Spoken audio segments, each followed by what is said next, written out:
SSTVಯಲ್ಲಿ ಜಾಹೀರಾತು ನೀಡಲು ಈ ನಂಬರಿಗೆ ಸಂಪರ್ಕಿಸಿ. ಒಂದು ಮನವಿ, ಗಾಂಧಿನಗರ ಬದಲಾಗಬೇಕಾಗಿದೆ. ನಾನು ಹೇಳ್ತಾ ಇದ್ದೀನಿ, ಗಾಂಧಿನಗರ ಬದಲಾಗಬೇಕಾಗಿದೆ. ಯಾಕೆಂದರೆ ಇಲ್ಲಿ ಮಾಡ್ತಕ್ಕಂಥ ಟೆಕ್ನಿಷಿಯನ್ ಇಂದ ಹಿಡಿದು ಆ್ಯಕ್ಟ್ರ್ಗಳಿಂದ ಹಿಡಿದು ಎಲ್ಲರೂ ಬದಲಾಗಬೇಕು. ಯಾಕೆ ಅಂತ ಹೇಳಿದ್ರೆ, ಇನ್ನು ಒಬ್ಬ ಪ್ರೊಡ್ಯೂಸರ್ ಬಂದಾಗ ಆ ಪ್ರೊಡ್ಯೂಸರ್ನ ಉಳಿಸುವ ಕೆಲಸವನ್ನು ಗಾಂಧಿನಗರ ಮಾಡಬೇಕು.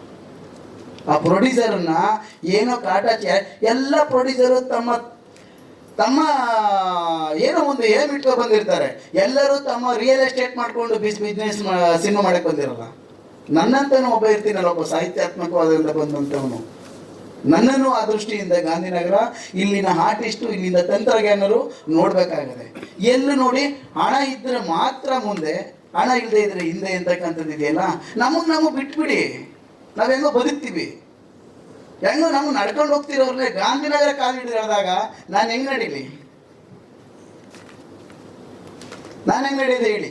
ಒಬ್ಬ ಯಾವನೋ ಒಂದು ಹುಡುಗ ಕನಸುಗಳನ್ನ ಹೊತ್ಕೊಂಡು ಒಂದು ಹಳ್ಳಿಯಿಂದ ಗಾಂಧಿನಗರಕ್ಕೆ ಬರ್ತಾನೆ ಅಂದರೆ ಅವನ ಬಿಟ್ಬಿಡಿ, ಅವನಷ್ಟಕ್ಕೆ ಅವನು ಪಿಕ್ಚರ್ ಮಾಡ್ತಾನೋ, ರಿಲೀಸ್ ಮಾಡ್ತಾನೋ, ಏನೋ ಮಾಡ್ತಾನೆ. ಎಲ್ಲರೂ ಸುತ್ತ ಹಾಕ್ಕೊಳ್ತಾರೆ, ಎಲ್ಲರೂ ಇರ್ತಾರೆ. ಒಂದು ಥಿಯೇಟರ್ ಕೇಳಿದ್ರೆ, ಒಂದು ಥಿಯೇಟರ್ಗೆ ಒಂದು ದುಡ್ಡು ಕಟ್ಟಿ ಅನ್ನೋ ಮಟ್ಟಕ್ಕಾಗಿದೆ ಅನ್ನೋದಾದರೆ ಸಿನಿಮಾ ಹೆಂಗೆ ಮಾಡ್ತಾನೆ ಪ್ರೊಡ್ಯೂಸರು? ಒಂದು ಪೋಸ್ಟರ್ಗೆ ಇಲ್ಲಿ ಎಷ್ಟು ಪೋಸ್ಟರ್ ಅಂಟಿಸಿದ್ದಾನೆ ಅಂತ ನನಗೆ ಗೊತ್ತಿರಲ್ಲ. ನಾನು ಇಷ್ಟು ಅಂಟಿಸಿದ್ದೀನಿ ಅಂತ ಸುಳ್ಳು ಹೇಳಿ ದುಡ್ಡಿಸ್ಕೊಳ್ಳೋದಾದ್ರೆ ಅವನು ಸಿನಿಮಾ ಹೆಂಗೆ ಮಾಡ್ತಾನೆ?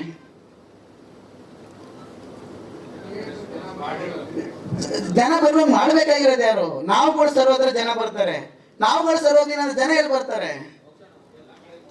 ಎಲ್ಲ ಇಲ್ಲೇ ದಯವಿಟ್ಟು ಪತ್ರಕರ್ತರು, ನಂದೊಂದು ಮನವಿ, ನನ್ನ ಒಬ್ಬ ಹಳ್ಳಿಯಿಂದ ಬಂದವನಪ್ಪ, ನಾನು ದೊಡ್ಡ ಸ್ಟಾರ್ ನೋಡಿಲ್ಲ, ದೊಡ್ಡ ಸಿನಿಮಾ ಮಾಡೋಕ್ಕಾಗಲ್ಲ. ಅಟ್ಲೀಸ್ಟ್ ನನಗೆ ಪ್ರಮೋಷನ್ಗೆ ನಾನು ಒಬ್ಬರು ಬಳಿಗೆ ಹೋದಾಗ, ನಾನು ಡೈರೆಕ್ಟರು ಪ್ರೊಡ್ಯೂಸರ್ ಅಂತ ಹೋದಾಗ ಮೇಲೆ ಒಂದು ಬೈಟ್ ಕೇಳಿದ್ರೆ ಕೊಡ್ಬೋದು. ಇಂಡಸ್ಟ್ರಿ ಉಳಿಸೋನು, ಇಂಡಸ್ಟ್ರಿ ಅನ್ನ ತಿಂತಿದಾರಲ್ಲ, ಇಂಡಸ್ಟ್ರಿ ಅನ್ನ ತಿಂತಿದ್ದಾರೆ, ಇಂಡಸ್ಟ್ರಿ ಬದುಕ್ತಿದ್ದಾರೆ. ಇದೇ ಪ್ರೇಕ್ಷಕನಿಂದ ಹೆಸರು ತಗೋತಿದ್ದಾರೆ, ಇದೇ ಜನಗಳಿಂದ ಹೆಸರು ತಗೊಳ್ತಾ ಇದ್ದಾರೆ. ಇದೇ ಅವನ ಮನೆಗೆ ಪ್ರೊಡ್ಯೂಸರ್ ಹೋದಾಗ, ಡೈರೆಕ್ಟರ್ ಹೋದಾಗ ಒಂದು ಇಂಟರ್ವ್ಯೂ ಕೊಡೋಕ್ಕೇನಂತೆ ಯಾರು ಪ್ರಶ್ನೆ ಮಾಡ್ತಾ ಇಲ್ಲ, ಯಾವ ಪ್ರೊಡ್ಯೂಸರು ಪ್ರಶ್ನೆ ಮಾಡ್ತಾ ಇಲ್ಲ, ಯಾರು ಕೇಳ್ತಿಲ್ಲ, ಯಾರು ಕೊಡ್ತಾ ಇಲ್ಲ ಇವತ್ತು. ಯಾಕೆಂದ್ರೆ ನಮಗೆ ನಾವು ಕೇಳಿದ್ರೆ ನೀವೇ ಹೀರೋಗಳು. ಹೌದು, ನಾವು ಹೀರೋಗಳು. ಅವ್ರು ಹೀರೋಬೇಕಾದ್ರೆ ಯಾರು ಹೀರೋಗಳು? ಅವ್ರು ಹೀರೋ ಆಗಿರಲ್ಲ, ಪ್ರೇಕ್ಷಕ ಹೀರೋ ಆಗಿರ್ತಾನಲ್ಲ. ಅವಾಗ ನನ್ನ ಒಂದು ನೋವೇನಂದ್ರೆ, ನಂದು ಇದು 6ನೇ ಸಿನಿಮಾ. ನಾನು ಒಂದು ಸಿನಿಮಾ ದೊಡ್ಡ ಸಕ್ಸಸ್ ಅನ್ನ ಕಾಣ್ತು, ನನಗೆ ಅರ್ಧ ದುಡ್ಡೇ ಬರಲಿಲ್ಲ. ಕರ್ರ ವಿಲೇಜಲ್ಲಿ ಅರ್ಧ ದುಡ್ಡು ಬರಲಿಲ್ಲ. ಇದೇ ಗಾಂಧಿನಗರ ಮೋಸ ಮಾಡ್ತು. ನಾನು ಹೇಳ್ತಾ ಇದ್ದೀನಿ, ಯಾವುದೇ ಪ್ರೊಡ್ಯೂಸರು, ಯಾವುದೇ ಒಬ್ಬ ಟೆಕ್ನಿಷಿಯನ್ ಯಾರೇ ಬರಲಿ ಗಾಂಧಿನಗರಕ್ಕೆ, ಬಿಡಿ ಸ್ವಾಮಿ, ನೂರಾರು ಕನಸುಗಳನ್ನು ಕಟ್ಕೊಂಡು ಬಂದಿರ್ತಾನೆ, ಅವನ ಸ್ವತಂತ್ರವಾಗಿ ಬಿಡಿ ಅಂತ ಕೇಳ್ತೀನಿ. ಸ್ವತಂತ್ರವಾಗಿ ಬಿಡಿ. ನಮ್ಮನ್ನು ಯಾರು ಎಳೆದಿದ್ದಾರೆ ಅಂತ ನೀವು ಪ್ರಶ್ನೆಯನ್ನು ಕೇಳ್ಬೋದು. ನಿಮ್ಗೆ ಗೊತ್ತಿರುತ್ತೆ, ಎಲ್ಲೆಲ್ಲಿ ಎಳೆದಿರ್ತಾರೆ, ಹೇಗೆ ಎಳಿತಾರೆ, ಎಲ್ಲೆಲ್ಲಿ ಕಿತ್ತೆ ತಿಂತಾರೆ, ಹೇಗೆ ಮಾಡ್ತಾರೆ ಅಂತ ನಿಮ್ಗೆಲ್ಲ ಗೊತ್ತಿರುತ್ತೆ. ಬಿಟ್ಬಿಡಿ, ಅವನ್ನೆಲ್ಲ ಯೂಟ್ಯೂಬಲ್ಲಿ ಮಾಡಿ. ಒಂದು TV ರೇಟ್ ನನ್ನ ಸಿನಿಮಾದ ನಾನು ಎಲ್ಲ ಆಡಿಯೋ ರೈಟ್ಸ್ಗೆ, ಆಡಿಯೋ ಇದಕ್ಕೆ ಹೋಗಿ ಕೇಳಕ್ಕೆ ಹೋದರೆ ಅವ್ರು ಏನಂತಾರೆ ಅಂದರೆ, ವ್ಯೂ ಆದ್ಮೇಲೆ ಕೊಡ್ತೀವಿ, ಬಂದ್ಮೇಲೆ ಕೊಡ್ತೀವಿ, 50,000 ಕೊಡಿ, 1 ಲಕ್ಷ. ಹೆಂಗಾಗತ್ತೆ ಅಂದರೆ ನಮಗೆ ಮಾನಸಿಕ ಹಿಂಸೆ ಆಗ್ಬಿಡ್ತದೆ. ಮುಚ್ಚಿಬಿಡ್ಬೇಕು ಅವರು. ಬರೀ ಸ್ಟಾರ್ಗೋಸ್ಕರ ಬೋರ್ಡ್ ಹಾಕಬೇಕು. ಸ್ಟಾರ್ಗಳಿಗೆ ಮಾತ್ರ ನಾವು ರೈಟ್ಸ್ಗಳನ್ನ ತಗೋತೀವಿ, ಸ್ಟಾರ್ಗಳಿಗೆ ಮಾತ್ರ OTTಗಳನ್ನ ತಗೋತೀವಿ, ಸ್ಟಾರ್ಗಳಿಗೆ ಮಾತ್ರ ಅಂತ ಹೇಳ್ಬಿಟ್ರೆ ಯಾರು ಹೋಗಲ್ಲ ಅವ್ರ ಹತ್ರಕ್ಕೆ. ನಾವು ಹೋಗಲ್ಲ. ಕೆಟ್ಟಿ ಕೆಳಗೆ ನಿಂತಿದೆ ಈ ಎಲ್ಲವೂ.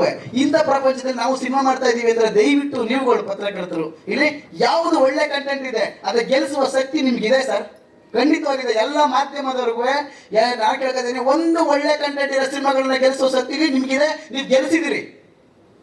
ನನ್ನ ಬೇಡಿಕೆ ಇಷ್ಟೇ, ದಯವಿಟ್ಟು ಒಳ್ಳೆ ಕಂಟೆಂಟ್ಗಳನ್ನ ಗೆಲ್ಲಿಸಿ.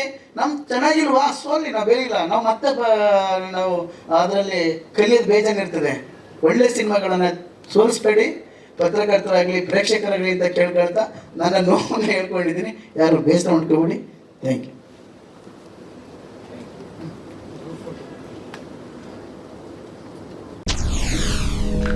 SSTV ಸಿನಿಮಾ ಜಗತ್ತಿನ ಕ್ಷಣ ಕ್ಷಣದ ಸುದ್ದಿಯೊಂದಿಗೆ.